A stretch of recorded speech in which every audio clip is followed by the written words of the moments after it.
السلام عليكم ورحمة الله وبركاته. الجزء الثالث من رحلة جبال الأطلس أوريكا يا أخواننا.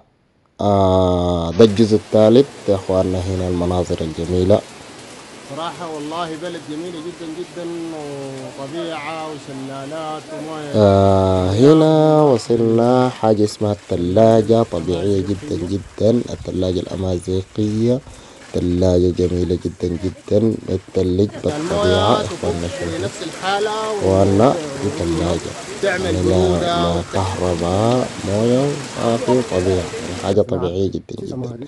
هنا يا إخواننا جينا لقينا حاجة اسمها الزربية، أو احنا بنقول له الموكيت أو حاجة. يا إخواننا دي بتنسج، يعني عمتنا دي، يعني الحاجة دي بتنسج الحاجات دي.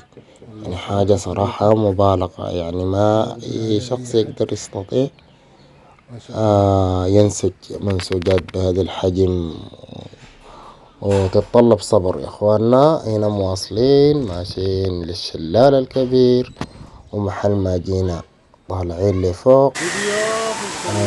هنا وصلنا الشلال الكبير يا إخواننا. روعة روعة روعة روعة.